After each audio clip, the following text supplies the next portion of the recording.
ನಮ್ಮ ಸ್ಟೇಟಲ್ಲಿ ಈ ಥರ ಹೋಟ್ಲುಗಳು ನೋಡೋಕ್ಕೆ ಸಿಗಲ್ಲ. ನಮ್ಮ ಸ್ಟೇಟಲ್ಲಿ ಇದ್ದಾವೆ. ಎಲ್ಲಿದ್ದಾವಪ್ಪ ಅಂದರೆ ಈ ಹರಿಹರದ ಹತ್ರ ಒಂದು 2 ಹೋಟ್ಲಿದ್ದಾವೆ ಗುರು. ಅದೇ ಥರ ಸುಮಾರು ಜನಕ್ಕೆ ಡೌಟ್ ಇರುತ್ತೆ, ಇವರು ಹೊಸ ಜಾಗಗಳಿಗೆ ಹೋದಾಗ ಅಡ್ರೆಸ್ ಹೆಂಗಪ್ಪ ಹುಡುಕ್ತಾರೆ ಅಂತ. ನಮಗೆ ಬರೋಡ ಅಂತ ಹೇಳಿರ್ತಾರೆ. ಮತ್ತು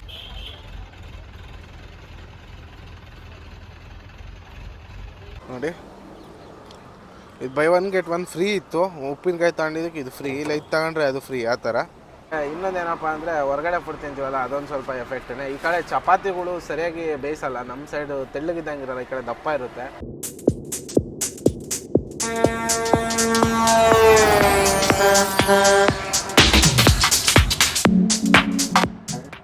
ಒಂದಾಗೆ ನಿಮ್ಗೆ ಅವಾಗಲೇ ಹೇಳ್ದಂಗೆ ಗುಜರಾತಲ್ಲಿ ಒಂದೊಂದು ಕಿಲೋಮೀಟ್ರಿಗೂ ಹೋಟ್ಲುಗಳು ಸಿಗ್ತಾವೆ ಗುರು. ಅವು ಎಷ್ಟು ಚೆನ್ನಾಗಿರ್ತವೆ ಫೆಸಿಲಿಟಿ ಅಂದರೆ ಚೀಪ್ ಆ್ಯಂಡ್ ಬೆಸ್ಟ್. ಅಷ್ಟೇನು ಕಾಸ್ಟ್ಲಿ ಏನಲ್ಲ. ಅಂದರೆ ದೊಡ್ಡ ದೊಡ್ಡ ಹೋಟ್ಲುಗಳಿಗೆ ರೇಟ್ ಜಾಸ್ತಿ ಇರುತ್ತೆ ಅಂತ ಅನ್ಕೊತಾರೆ. ಬಟ್ ಇಲ್ಲಿ ನಾನು ಗುಜರಾತಾಗಿ ನೋಡ್ದಂಗೆ, ನಾವು ನಿನ್ನೆ ನೈಟು ಊಟ ಮಾಡಿದ್ವಲ್ಲ ಒಂದು ಹೋಟ್ಲಲ್ಲಿ, ಅಲ್ಲೂ ಚೀಪ್ ಆ್ಯಂಡ್ ಬೆಸ್ಟಾಗಿ 200 ರೂಪಾಯಿ ಊಟ ಅಷ್ಟೇ ಆಗಿದ್ದು. 80 ರೂಪಾಯಿ ಅದು ಇದಕ್ಕೆ ಮಸಾಲಾಗೆ ತೊಗೊಂಡಿದ್ರು, 10 ರೂಪಾಯಿ ರೊಟ್ಟಿ ಅಷ್ಟೇ. ಬಟ್ ಹೋಟ್ಲುಗಳಂತೂ ಫಸ್ಟ್ ಕ್ಲಾಸ್ ಹೋಟ್ಲುಗಳು. ಬಟ್ ಟಾಯ್ಲೆಟ್ಸ್ ಆಗಿರ್ಬೋದು, ಅಲ್ಲಿ ಸರ್ವ್ ಮಾಡೋದಾಗಿರ್ಬೋದು, ಪ್ಲೇಟ್ಗಳಾಗಿರ್ಬೋದು, ಎಲ್ಲ ಸೂಪರಾಗಿತ್ತು. ಇನ್ನೊಂದೇನಪ್ಪ ಅಂದರೆ ಅದು ಒಂದೇ ಹೋಟ್ಲ್ ಅಂತಲ್ಲ, ಗುಜರಾತಲ್ಲಿ ಆಲ್ಮೋಸ್ಟ್ ಅಲ್ಲಿ ನಿಮಗೆ ನೋಡೋಕೆ ಸಿಗೋಂಥವೆಲ್ಲ ಅಂಥ ಹೋಟ್ಲುಗಳೇ. ಬನ್ನಿ, ನಿಮಗೆ ಅವಾಗ ರೋಡಲ್ಲಿ ಎಷ್ಟು ಹೋಟ್ಲು ಕಾಣ್ತಾವೋ ಒಂದು ಅದರಲ್ಲಿ ಸ್ವಲ್ಪ ಒಂದು ಕೆಲವು ಹೋಟ್ಲುಗಳು ನಿಮಗೆ ತೋರಿಸ್ತೀವಿ ಹೆಂಗಿದ್ದಾವೆ ಅಂತಂದು. ನಮ್ಮ ಸ್ಟೇಟಲ್ಲಿ ಈ ಥರ ಹೋಟ್ಲುಗಳು ನೋಡೋಕ್ಕೆ ಸಿಗಲ್ಲ. ನಮ್ಮ ಸ್ಟೇಟಲ್ಲಿ ಇದ್ದಾವೆ. ಎಲ್ಲಿದ್ದಾವಪ್ಪ ಅಂದರೆ ಈ ಹರಿಹರದ ಹತ್ರ ಒಂದು 2 ಹೋಟ್ಲಿದ್ದಾವೆ ಗುರು. ಅದೇ ಥರ ಒಂದು ಪಂಜಾಬಿ ಡಾಬಾ ಒಂದಿದೆ, ಅದ್ರ ಪಕ್ಕ ಮಹಾರಾಷ್ಟ್ರ ಹೋಟೆಲ್ ಅಂತಂದೇನೋ ಒಂದಿದೆ. ಅವೆರಡು ಬಿಟ್ಟು ದುರ್ಗಾ ಹೋಟೆಲ್, ದುರ್ಗಾ ಮಹಾರಾಷ್ಟ್ರ ಹೋಟ್ಲ್ ಅಂತ ಒಂದಿದೆ. ಅವೆರಡು ಯಾವ ಸಿಸ್ಟಮಲ್ಲಿ ಇದ್ದಾವೋ ಇಲ್ಲಿ ಗುಜರಾತಲ್ಲಿ ಇರೋ ಹೋಟ್ಲುಗಳೆಲ್ಲ ಅದೇ ಸಿಸ್ಟಮಲ್ಲೇ ಇರೋದು.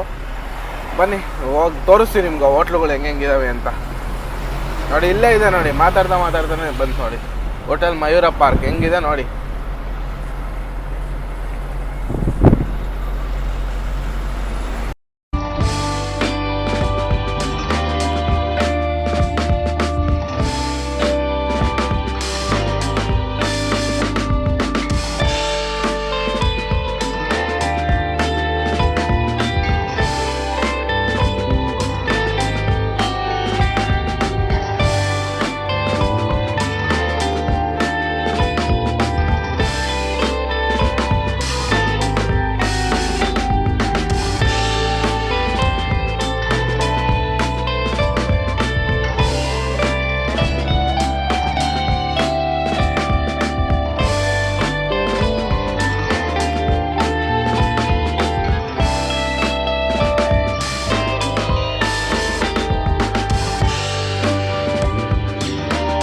ಗುಜರಾತಲ್ಲಿ ಎಷ್ಟು ಡಿಫ್ರೆಂಟ್ ಆಗಿರೋ ಟೋಲ್ಗಳಿದ್ದಾವೆ. ಇದೆಲ್ಲ ಟೋಲ್ ಆಫೀಸ್. ಇದು ಇಲ್ಲಿ ಮೇಲ್ಗಡೆ ಗ್ಲಾಸ್ ಕಾಣ್ತಾ ಇರೋದು ಅಂದರೆ ಮ್ಯಾನೇಜ್ಮೆಂಟ್ದೆಲ್ಲ ಸ್ಟಾಫ್ದೆಲ್ಲ ಆಫೀಸು.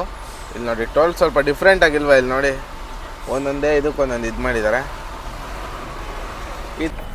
ಸ್ನೇಹಿತರೆ, ನಿಮ್ಗೆ ಅಲ್ಲಿ ಕಾಣೋ ಬ್ರಿಡ್ಜು ಅಹಮದಾಬಾದ್ಗೆ ಹೋಗೋ ಬ್ರಿಡ್ಜು. ನಾವಿವಾಗ ಲೆಫ್ಟಿಗೆ ತೊಗೊಂಡ್ಬಿಟ್ಟು ಆಲ್ರೆಡಿ ಬರೋಡ ಸಿಟಿ ಒಳಗೆ ಹೋಗ್ತಾ ಇದ್ದೀವಿ. ಇರೋ ಒಂದು ಮಿಷಿನ್ ಇಳಿಸ್ಬಿಟ್ಟು ಇಲ್ಲಿ ದೊಡ್ಡ ಮಿಷಿನ್ನ ಇನ್ನೊಂದು ಮನೆ ಸಾಮಾನು ಒಂದು ಬೈಕ್ ಮಾತ್ರ ತಗೊಂಡೋಗಿ ಅಹಮದಾಬಾದ್ಗೆ ಇಳಿಸ್ಬೇಕು. ಮತ್ತು ಒಂದು ಸೋಫಾ ಸೆಟ್ ಐತಲ್ಲ ಅದೊಂದು, ಮತ್ತು ಒಂದು ಸ್ಪೆಂಡರ್ ಪ್ಲಸ್ ಬೈಕ್ ಐತಲ್ಲ ಅದನ್ನು ಕೂಡ ಇಲ್ಲೇ ಇಳಿಸ್ಬೇಕು.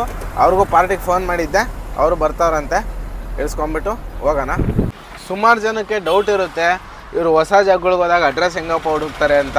ನಮಗೆ ಬರೋಡ ಅಂತ ಹೇಳಿರ್ತಾರೆ, ಮತ್ತು ಹೋಗಿ ಕಂಪ್ನಿ ಲೋಡ್ ಆದಮೇಲೆ ಇಂಥ ಜಾಗಕ್ಕೆ ಹೋಗಬೇಕು ಅಂತ ಕ್ಲೀನಾಗಿ ಅಡ್ರೆಸ್ ಎಲ್ಲ ಕೊಟ್ಟಿರ್ತಾರೆ. ಬಟ್ ನಮಗಿಲ್ಲಿ ರೋಡ್ಗಳು ಏನೂ ಗೊತ್ತಿರಲ್ಲ.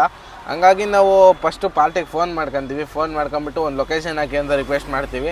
ಅವ್ರು ಅಕಸ್ಮಾತ್ ಕೆಲವ್ರು ಹಾಕ್ತಾರೆ, ಕೆಲವ್ರು ಹಾಕಲ್ಲ. ಇವತ್ತಂತೂ ಹಾಕಲೇ ಇಲ್ಲ ಅವರು. ಲೊಕೇಶನ್ ಹಾಕ್ರಿ ಅಂದರೆ ಇರಲಿ ಬನ್ನಿ ಅಡ್ರೆಸ್ ಹೇಳ್ತೀನಿ ಅಂತ ಕರೆಸ್ಕೊಂಡ್ರು.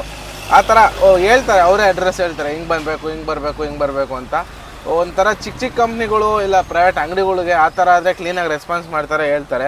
ಯಾವನ ದೊಡ್ಡ ಕಂಪ್ನಿಗಳಾದರೆ ದೇವರಣ್ಣಗೂ ಯಾರು ಅಡ್ರೆಸ್ ಹೇಳಲ್ಲ, ನಾವೇ ಹುಡುಕೊಂಡು ಕೇಳ್ಕೊಂಡು ಹೋಗ್ಬೇಕಾಗುತ್ತೆ. ಇವತ್ತೇನು ಪ್ರಾಬ್ಲಮ್ ಆಗಲಿಲ್ಲ, ಆರಾಮಾಗಿ ಬಂದ್ವಿ. ಸುಮಾರು ಜನ ಗೊತ್ತಿರಲ್ಲ, ಗೊತ್ತಿಲ್ಲದವ್ರವ್ರಿಗೆ ಹೆಂಗಪ್ಪ ಹೋಗ್ತಾರೆ, ಹೆಂಗಪ್ಪ ಖಾಲಿ ಮಾಡ್ಕೊಂಬರ್ತಾರೆ ಅಂತ ಸುಮಾರು ಜನಕ್ಕೆ ಅಂದ್ಕೊಂಡಿರ್ತೀರ. ಹಂಗಾಗಿ ಈ ವಿಚಾರ ಹೇಳ್ತಾ ಇದ್ದೀನಿ ನಿಮಗೆ. ನೋಡೋಣ, ಅಲ್ಲಿ ನಿಂತಿದ್ದಾರೆ ನೋಡಿ, ಅವರೇನೆ ಪಾರ್ಟಿಗಳು. ಅಲ್ಲಿ ಬೈಕಲ್ಲಿ ಇಬ್ಬರು ಸ್ಕೂಟಿ ಪಕ್ಕದಲ್ಲಿ ನಿಂತಿದ್ದಾರಲ್ಲ, ಅವರೇ ಇವಾಗ ಖಾಲಿ ಮಾಡ್ಕೊತಾರೆ ಇದನ್ನ ಮಿಷಿನ್ನ. ಕ್ರೇನ್ಗೋಸ್ಕರ ವೆಯ್ಟ್ ಮಾಡ್ತಾಯಿದ್ದೀವಿ. ಕ್ರೇನ್ ಬಂದ ತಕ್ಷಣ ಖಾಲಿ ಮಾಡಿ ಇಲ್ಲಿಂದ ಅಹಮದಾಬಾದ್ಗೆ ಹೋಗೋದು.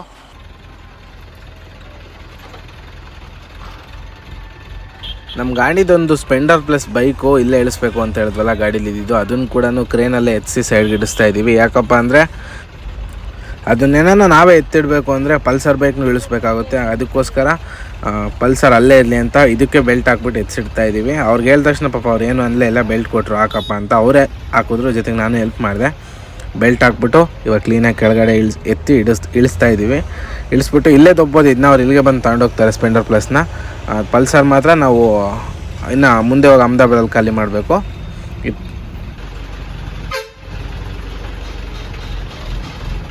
ಆ ಸ್ಪೆಂಡರ್ನ ಇಳಿಸಿದ್ದಾದ್ಮೇಲೆ ಮಿಷಿನ್ಗೆ ಸೇಮ್ ಬಾಂಬೆಲಿ ಹೆಂಗೆ ಇಳಿಸ್ಕೊಂಡ್ರೆ ಕೆಳಗೆ ಹಂಗೆ 3 ಉಕ್ಕಿರುತ್ತೆ. 3 ಉಕ್ಕಿಗೆ ಬೆಲ್ಟ್ ಹಾಕ್ಬಿಟ್ಟು ನೋಡಿ ಎತ್ಕೊತಾ ಇದ್ದಾರೆ. ಎತ್ಬಿಟ್ಟು ಕೆಳಗಿಡ್ತಾರೆ. ಕೆಳಗಿಡಕ್ಕೆ ಆಗಲ್ಲ ಗುರು, ಯಾಕಂದರೆ ಹಿಂದೆಗಡೆ ಮುಂದೆಗಡೆ ಎಲ್ಲ ವೈರ್ಗಳಿದ್ದಾವೆ. ಹಾಗಾಗಿ ಮೇಲ್ಗೆ ಎತ್ಕೊಂಡ ತಕ್ಷಣ ನನ್ನ ಗಾಡಿ ಮುಂದೆ ತೊಗೊಬೇಕು. ನನ್ನ ಗಾಡಿ ಮುಂದೆ ತೊಗೊಂಡ್ರೆ ಸರ್ವಾಗುತ್ತೆ. ಅಲ್ಲಿವರೆಗೂ ಅದು ಕ್ರೇನ್ ಹಂಗೆ ಮೇಲೆ ಎತ್ತಿಟ್ಕೊಂಡಿರ್ತದೆ. ನೋಡೋಣ ತಡ್ರಿ.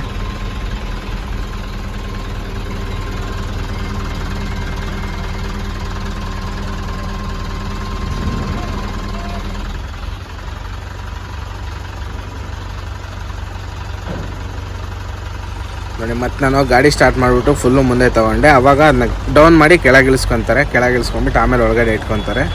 ಫೈನಲ್ ಆಗಿ ಇವಾಗ ನಮ್ಮದು ಗಾಡಿ ಮುಕ್ಕಾಲು ಭಾಗ ಖಾಲಿ ಆದಂಗೆ, 90% ಖಾಲಿ ಆದಂಗೆ. ನನ್ನ ಬೈಕು ಮತ್ತು 6 ಬಾಕ್ಸು, ಒಂದು ಜೋಕಾಲಿ ಅಷ್ಟೇ ಇರೋದು. ಇನ್ನೂ ಒಂದು ಪಲ್ಸರ್ ಬೈಕು ಮತ್ತು ಒಂದು 4 ಬಾಕ್ಸು, ಒಂದು ಸೋಫಾ ಐತೆ. ಅದನ್ನು ಅಹಮದಾಬಾದ್ಗೆ ತಗೊಂಡು ಹೋಗಬೇಕು. ಇವಾಗ ದೊಡ್ಡ ಮಿಷಿನ್ನು ಮತ್ತು ಒಂದು ಸ್ಪೆಂಡರ್ ಪ್ಲಸ್ ಬೈಕು ಇಲ್ಲೇ ಇಳಿಸಿದ್ದೀವಿ. ಸ್ಪೆಂಡರ್ ಪ್ಲಸ್ ಬೈಕ್ ಅವನಿಗೆ ವೆಯ್ಟ್ ಮಾಡ್ತಾ ಇದ್ದೀವಿ. ಅವ್ರನ್ನ ಬಂದಿಲ್ಲ, ಬಂದು ತಗೊಂಡೋಗಿಲ್ಲ. ಅದೇ ಕಂಪ್ನಿ ಮುಂದೆ ಹಂಗೆ ಕ್ರೇನಲ್ಲೇ ಎತ್ಬಿಟ್ಟು ಇಟ್ಟು ಬಂದಿದ್ದೀವಿ. ಅಲ್ಲಿ ಬೈಕ್ ಹೋಯ್ತಲ್ಲ ಇವಾಗ, ಅಲ್ಲಿ ಒಳಗಡೆ ಇದೆ, ಅಲ್ಲಿ ಬುಲರ್ ನಿಂತೈತಲ್ಲ ಅಲ್ಲೇ ಒಳಗಡೆ ಇದೆ ಬೈಕ್ ಕೂಡ. ಅಲ್ಲೇ ನಾವು ಇವಾಗ ಖಾಲಿ ಮಾಡಿದ್ದು. ಫೈನಲ್ ಆಗಿ ಇವಾಗ ಇಲ್ಲಿಂದ ಚೆಕ್ಕು ಗಿಕ್ಕು ಎಲ್ಲ ಇಸ್ಕೊಂಬಂದಿದ್ದಾಯಿತು. ಅದು ಕಂಪ್ನಿ ಟ್ರಾನ್ಸ್ಪೋರ್ಟವ್ರು ಇರ್ತಾರಲ್ಲ ಅವ್ರ ಹೆಸರಿಗೆ ಚೆಕ್ ಕೊಡ್ತಾರೆ. ಇಸ್ಕೊಂಬಂದಿದ್ದಾಯಿತು. ಅದನ್ನ ತಗೊಂಡೋಗಿ ನಾವು ಬೆಂಗಳೂರಿಗೆ ಅವ್ರಿಗೆ ವಾಪಸ್ ಕೊಡಬೇಕು. ಇಸ್ಕೊಂಬಂದಿದ್ದಾಯಿತು. ಇವಾಗ ಬಂದ ತಕ್ಷಣ ಬೈಕ್ ಅವ್ರಿಗೆ ಹ್ಯಾಂಡ್ ಓವರ್ ಮಾಡಿಬಿಟ್ಟು ಇಲ್ಲಿಂದ ಅಹಮದಾಬಾದ್ಗೆ ಹೋಗೋದು. ಇಲ್ಲಿಂದ 120 ಕಿಲೋಮೀಟ್ರ್ ಇದೆ ಅಹಮದಾಬಾದ್ ಅಷ್ಟೇ. ಹೆಚ್ಚು ಕಡಿಮೆ 2 ಅವರ್ಗೆ ಹೊರಟೋಗ್ತೀವಿ. ಯಾಕಂದರೆ ಎಕ್ಸ್ಪ್ರೆಸ್ ವೇ ಇದೆ, ಇಲ್ಲಿಂದ ಅಹಮದಾಬಾದ್ಗೆ ಎಕ್ಸ್ಪ್ರೆಸ್ ವೇ ಇದೆ. ಎಕ್ಸ್ಪ್ರೆಸ್ ವೇನೂ ಇದೆ, ನ್ಯಾಷನಲ್ ಹೈವೇನೂ ಇದೆ. ಎರಡೂ ಇದ್ದಾವೆ, ಅಕ್ಕಪಕ್ಕದಲ್ಲೇ ಇದ್ದಾವೆ. ಯಾವುದ್ರಲ್ಲಿ ಬೇಕಾದರೂ ಹೋಗ್ಬೋದು. ನಾವು ಎಕ್ಸ್ಪ್ರೆಸ್ ವೇನಲ್ಲೇ ಹೋಗ್ತೀವಿ. ಸ್ವಲ್ಪ ಟೋಲ್ ಜಾಸ್ತಿ ಆದರೂ ಆರಾಮಾಗಿ ಟ್ರಾಫಿಕ್ ಇರಲ್ಲ, ಆರಾಮಾಗಿ ಹೋಗ್ಬೋದು ಅಂತ. ನೋಡೋಣ. ಅವ್ರು ಬಂದ ತಕ್ಷಣ ಬೈಕ್ ಹ್ಯಾಂಡ್ ಓವರ್ ಮಾಡಿಬಿಟ್ಟು ಇಲ್ಲಿಂದ ಅಹಮದಾಬಾದ್ ಹೊರಡೋಣ ಬನ್ನಿ. ಫೈನಲ್ ಆಗಿ ಸ್ಪೆಂಡರ್ ಪಾರ್ಟಿ ಇವಾಗ ಬಂದರು ಗುರು. ನೋಡಿ ಅವನು ನವೀನ ಕರ್ಕೊಂಡು ಹೋಗ್ತಾ ಇದ್ದಾನೆ. ಬೈಕಲ್ಲಿ ಕ್ರೇನಲ್ಲಿ ಇಳಿಸಿ ಬಂದಿದ್ವಲ್ಲ, ಹಾಗಾಗಿ ಇವಾಗ ಅವರಿಗೆ ಹ್ಯಾಂಡ್ ಓವರ್ ಮಾಡಿಬಿಟ್ಟು ಬರ್ತಾನೆ ನವೀನ. ನಾವು ಆಮೇಲೆ ಇಲ್ಲಿಂದ ಬಿಡೋಣ. ಟೈಮ್ 11 ಗಂಟೆ ಆಗ್ತಾಯಿದೆ. ಖಾಲಿ ಮಾಡ್ಕೊಂಡು ಹೈವೇ ಕಡೆ ಬಂದ್ವಿ. ಇವಾಗ ಇಲ್ಲೇ ಗಾಡಿ ಸೈಡ್ಗೆ ಹಾಕಿದ್ದೀವಿ ಅಡುಗೆ ಮಾಡೋಣ ಅಂತ. ಅಡುಗೆ ಅಂದರೆ ಇಲ್ಲೇನು ಸಿಗಲ್ಲ ಗುರು, ವಡಾಪಾವ್ ಬಿಟ್ಟರೆ. ಹಂಗಾಗಿನೇ ಸುಮ್ಮನೆ ರೈಸ್ ಮಾಡ್ಕೊಂಬಿಡ್ತೀವಿ. ಮೊನ್ನೆ ಒಂದು ಹಿರಿಯೂರಲ್ಲಿ ಗೊಜ್ಜು ತೊಗೊಂಬಂದಿದ್ವಿ. ಆ ಗೊಜ್ಜು ಜೊತೆ ರೈಸ್ನ ಮಿಕ್ಸ್ ಮಾಡ್ಕೊಂಡು ತಿನ್ನೋ ಅಂಥದ್ದು. ರೈಸ್ ಮಾಡ್ಕೊಂಡು ಗೊಜ್ಜು ಮಿಕ್ಸ್ ಮಾಡ್ಕೊಂಡು ತಿನ್ಕೊಂಡು ಇವಾಗ ಹೋಗಿ ಖಾಲಿ ಮಾಡ್ತೀವಿ ಫಸ್ಟು. ಆಮೇಲೆ ನೋಡೋಣ ಮಧ್ಯಾಹ್ನ ಮೇಲೆ ಏನೋ ಸಾಂಬಾರು ಗಿಂಬಾರು ಮಾಡ್ಕೊಂಡ್ರೆ ಆಗುತ್ತೆ. ಹೊಸ ಕುಕ್ಕರಲ್ಲಿ ಮಾಡ್ತಾಯಿದ್ದೀವಿ ಇವಾಗ ಅಡುಗೆ. ಅದು ಗೊಜ್ಜೆಲ್ಲ ಆಯ್ತಾ? ಅಲ್ಲೈತಾ? ಅದೇ ಅಲ್ಲ? ಹಾಂ ಅದಲ್ಲ, ಇನ್ನೊಂದು ಪುಳಿಯೋಗರೆ ಗೊಜ್ಜೆ ಅದು. ನೋಡಿ ಇದು ಬೈ 1 get 1 ಫ್ರೀ ಇತ್ತು. ಉಪ್ಪಿನಕಾಯಿ ತಗೊಂಡಿದ್ದಕ್ಕೆ ಇದು ಫ್ರೀ, ಇಲ್ಲ ಇದು ತಗೊಂಡ್ರೆ ಅದು ಫ್ರೀ. ಆ ಥರ ಇದು ನನಗೆ ಕಲಿಸ್ಕೊಂಡು ಮಿಕ್ಸ್ ಮಾಡ್ಕೊಂಡು ತಿನ್ನೋದು. ಪುಳಿಯೋಗರೆ ಗೊಜ್ಜೆ ಇದು. ತಿನ್ಕೊಂಡು ಹೋಗೋಣ ಬನ್ನಿ. ಅನ್ನಕ್ಕೆ 2 ಗ್ಲಾಸ್ ಇಟ್ಬಿಡ್ತೀಯ? 3 ಹೊತ್ತಿಗೆ ಆಗುತ್ತೆ. ಮಧ್ಯಾಹ್ನ ತಿನ್ಕೊಬೋದು. ಸಾಂಬಾರು ಮಾಡೋಣ ಮಧ್ಯಾಹ್ನಕ್ಕೆ. ನಾನು ಸ್ವಲ್ಪ ಸಾಂಬಾರ ಇಲ್ಲ ದಾಲ್ಗಿಲ್ ಮಾಡ್ಕೊಳ್ಳೋಣಂತೆ. 2 ಗ್ಲಾಸ್ ಇಟ್ಬಿಡು. 3.5 ಗ್ಲಾಸ್ ಇಡ. ನೀರು ಜಾಸ್ತಿ ಇಡ್ಬೇಡ, ಮತ್ತೆ ಮೆತ್ತಗಾಗ್ಬಿಡುತ್ತೆ.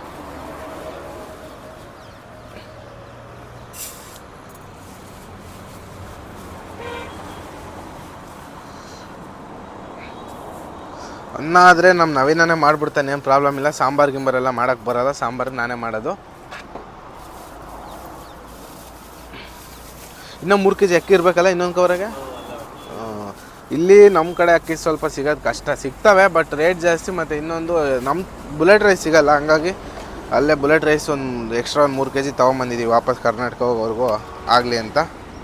ನೋಡಿ ಇಲ್ಲೇ ರೋಡಲ್ಲೇ ನಿಲ್ಸಿದ್ದೀವಿ ಗುರು. ಇಲ್ಲಿ ಮರ ಇತ್ತು ಒಂದು ತಣ್ಣಗೆ, ಮರದ ಪಕ್ಕದಲ್ಲೇ ನಿಲ್ಸ್ಕೊಂಡಿದ್ದೀವಿ ನೆರಳಿಗೆ. ಇದೆಲ್ಲ ನೆರಳಿರೋ ಕಾರಣದಿಂದ ಇಲ್ಲೇ ನಿಲ್ಸಿದ್ದೀವಿ.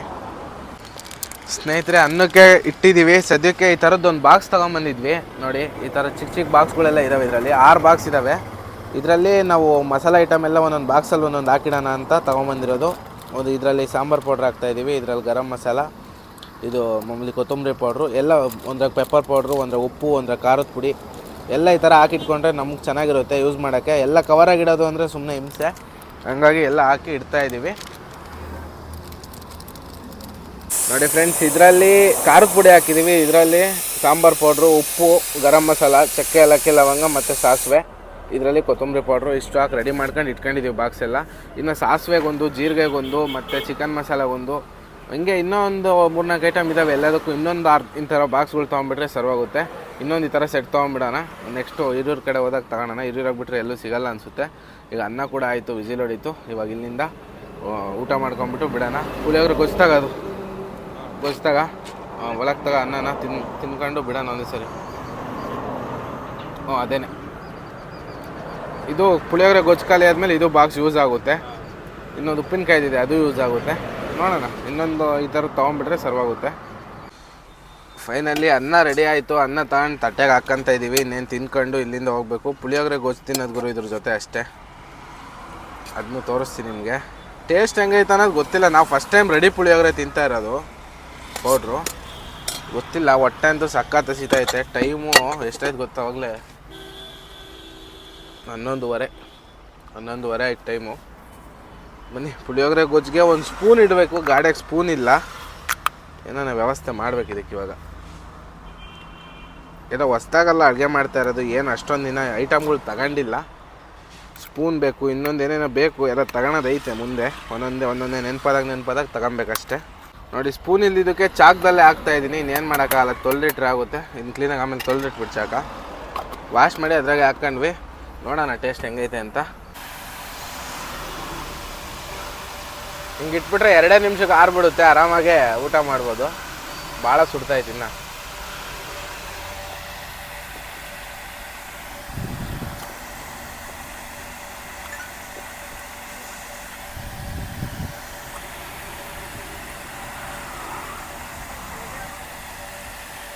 ಪುಳಿಯೋಗರೆ ಗೊಜ್ಜು ಚೆನ್ನಾಗೇ ಇದೆ, ಬಟ್ ಹುಳಿ ಸ್ವಲ್ಪ ಜಾಸ್ತಿ ಇದೆ. ಸಖತ್ ಹುಳಿ ಇದೆ. ಮೋಸ್ಟ್ಲಿ ಸ್ವಲ್ಪ ಕಲ್ಸ್ಕೊಂಡು ತಿನ್ಬೇಕೇನೋ. ನಾನು ಜಾಸ್ತಿ ಕಲ್ಸ್ಕೊಂಡೆ ಅನಿಸುತ್ತೆ. ಬಟ್ ಟೇಸ್ಟ್ ಚೆನ್ನಾಗಿದೆ. ಪುಳಿಯೋಗರೆ ಪ್ರಾಬ್ಲಮ್ ಏನಿಲ್ಲ, ಆರಾಮಾಗಿ ತಿನ್ಬೋದು. ಬೆಳಗ್ಗೆ ಇಲ್ಲಿ ಬರೋಡದಲ್ಲಿ ಖಾಲಿ ಮಾಡಿಬಿಟ್ಟು ನಾವು ಇಲ್ಲೇ ಅಲ್ಟಾಗಿದ್ವಿ. ಯಾಕಪ್ಪ ಅಂದರೆ ನನಗೆ ಯಾಕೋ ಹುಷಾರಿಲ್ದಂಗೆ ಆಗ್ಬಿಟ್ಟಿದೆ ಗುರು. ಅದು ಬೆಳಗ್ಗೆ ನಾನು ತಿಂಡಿ ತಿನ್ನೋವರೆಗೂ ಚೆನ್ನಾಗಿದ್ದೀನಿ. ತಿಂಡಿ ತಿಂದಾದ್ಮೇಲೆ ಒಂದು 1/2 ಅವರ್ ಸುಮ್ಮನೆ ಕುತ್ಕೊಂಡ್ವಿ. ಹೋಗೋಣ ಸಾಯಂಕಾಲನೇ ಹೆಂಗಿದ್ರು ಖಾಲಿ ಆಗೋದು ಅಂತ. ಯಾಕೋ ತಿಂದಿದ್ದೆಲ್ಲ ವಾಮಿಟ್ ಆಗೋಯ್ತು. ಅದೇನು ಕಥೆನೋ ಏನೋ ಗೊತ್ತಿಲ್ಲ. ಮತ್ತು ಸ್ವಲ್ಪ ಅದೇ ಏನಕ್ಕೆ ಅಂದರೆ 2 ದಿನಕ್ಕೇ 1400 ಕಿಲೋಮೀಟ್ರ್ ಗಾಡಿ ಡ್ರೈವ್ ಮಾಡ್ಕೊಂಬಂದಿದ್ದೀವಿ. ಅದರಲ್ಲೂ ನಿದ್ದೆ 3-4 ದಿನದಿಂದ ಬರೀ 2 ಗಂಟೆಗೆ ಮಲಗಿರೋದು. 3 ದಿನದಿಂದ 2 ಗಂಟೆಗೆ ಮಲಗಿರೋದು ನೈಟು. ಅದೊಂದು ರೀಸನ್ನು. ಮತ್ತು ಇನ್ನೊಂದೇನಪ್ಪ ಅಂದರೆ ಹೊರಗಡೆ ಫುಡ್ ತಿಂತೀವಲ್ಲ, ಅದೊಂದು ಸ್ವಲ್ಪ ಎಫೆಕ್ಟೇ. ಈ ಕಡೆ ಚಪಾತಿಗಳು ಸರಿಯಾಗಿ ಬೇಯಿಸಲ್ಲ. ನಮ್ಮ ಸೈಡು ತೆಳ್ಳಗಿದ್ದಂಗೆ ಇರೋಲ್ಲ, ಈ ಕಡೆ ದಪ್ಪ ಇರುತ್ತೆ. ಅದರದ್ದು ಒಂದು ಫಾಲ್ಟ್ ಅಂತ ಹೇಳ್ಬೋದು. ಬಟ್ ಏನು ಅಂತ ಗೊತ್ತಿಲ್ಲ. ಒಟ್ಟು ಸ್ವಲ್ಪ ವಾಮಿಟೆಲ್ಲ ಆಯಿತು. ಸ್ವಲ್ಪ ಫುಲ್ಲು ಸುಸ್ತಾದಂಗೆ ಆಯಿತು. ಬೆಳಗ್ಗೆಯಿಂದ ಏನು ಹೊಟ್ಟೆಲಿ ಏನೂ ಇಲ್ಲವೇ ಇಲ್ಲ. ಅದಕ್ಕೆ ಒಂದು ಜ್ಯೂಸ್ ತೊಗೊಂಬಂದೆ, ಮಾವಿನ ಹಣ್ಣಿನ ಜ್ಯೂಸ್ ಕುಡಿಯೋಣ, ಇದನ್ನು ಹೊಟ್ಟೆಗೆ ಸೇರುತ್ತೆ ಅಂತ. ಅಲ್ಲಿಂದ ಬಿಟ್ಟು ಒಂದು 10 ಕಿಲೋಮೀಟ್ರ್ ಬಂದ್ವಿ. ಇದನ್ನು ಕುಡಿದ್ಬಿಟ್ಟು ಮತ್ತೆ ಎಲ್ಲ ವಾಮಿಟ್ ಆಗೋಯ್ತು. ಮತ್ತೆ ಒಂದು 7 ಅಪ್ ತೊಗೊಂಡು ಕುಡಿದಿರೋದಕ್ಕೆ ಸ್ವಲ್ಪ ಸಮಾಧಾನ ಆಗೈತೆ.